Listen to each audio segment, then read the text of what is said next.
situation.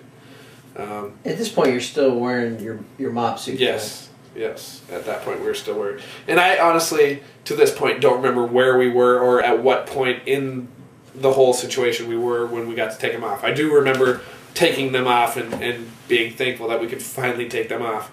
But I don't remember where we were or when it was, you know, in the whole order of events.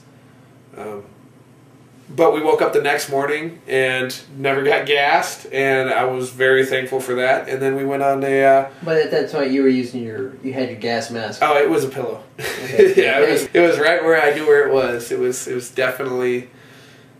It wasn't even within arm's reach. It was within arms. Like, yeah, it was... did I ever get into the fact that how taboo the word gas was? Actually, I was going to ask you that because I didn't really understand it in the last tape.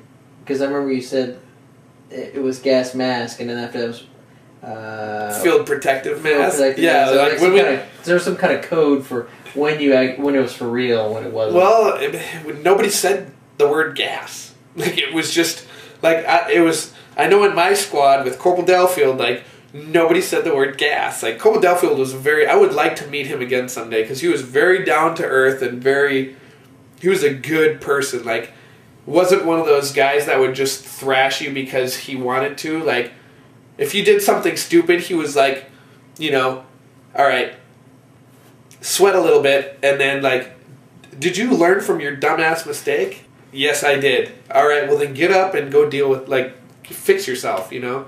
And that was it. Like, and that's, I think, a big reason of how I turned out the way I lead Marines.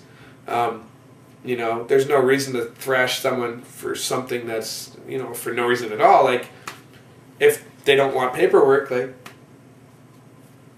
they'll go fix themselves. Like, just go fix yourself. Okay, you know you're messed up? All right, good, great. This was the guy, his nickname was Ox? Ox, yeah. Yeah, because he was a big dude. He was big, and I beat him arm wrestling out in the desert that day because I've got retard strength with arm wrestling. Okay. Yeah. Yeah, with those 4 days we did out in the desert, I ended up arm wrestling him. I don't remember why, but it was funny. But yeah, in our squad, it was very, very taboo to say the word gas at all. Not once, twice, or 3 times, because you know, like when you call for gas, when you get, you know, gassed, you say gas, gas, gas, and then everybody puts on their mask.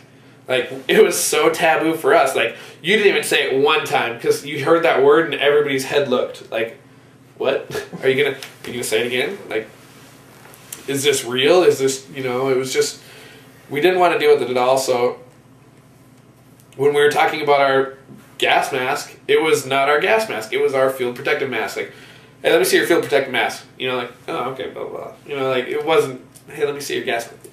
What? Gas mask. Okay, like, so that's what you're trying to say. Yeah, okay. like, we were that, yeah, we just didn't like the words because we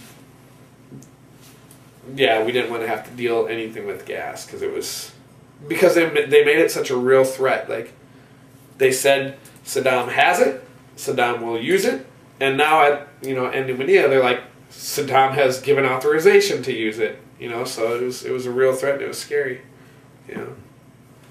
So at that point, you moved on, and I think you said that at that point, like I said, as we were discussing earlier, you said your memory was kind of hazy after 5+ years. Yeah, it's been a long time. 5+ years, and then on top of it, at the time being a PFC whose vision was very, you know, narrow, you know, very tunnel vision back then. I didn't know a whole lot and was trying my hardest not to screw up the small jobs that I had, you know. You were saying that, I believe you said there was a raid after that, something about a track knocking a wall down. Yeah, I remember doing a couple of foot patrols in the city, and I don't remember what took place first, if it was the foot patrols or the raid. I want to say like the very next morning we did some foot patrols, and the fact that we were on foot patrols in a relatively unsecured city, like, we were very nervous about it. Like, you know, the whole Black Hawk Down thing came up a couple of times, you know, people talking about, you know, yeah, there's not very many of us out here. Like, what if such and such happens? Like, you know. But then the people started coming out. The Iraqi citizens started coming out and like thanking us and like asking us when Saddam was going to be out of power, and invited. That's when I had my first glass of chai. You know, inviting us in, and which is the tea. Yeah, it's the tea. Inviting us into their homes. Just loved us. And then we ended up doing a raid. Now, again, like I don't remember if the raid was first or if that was, but I want to say that the patrols happened first and then the raid, but I wouldn't be surprised if it could have been the opposite. But I remember also with this raid, you know, went out there with tracks. We had a picture of the place that we were going to, like, an overhead view of this house, and we're like, all right, walls here, we want to come in from here.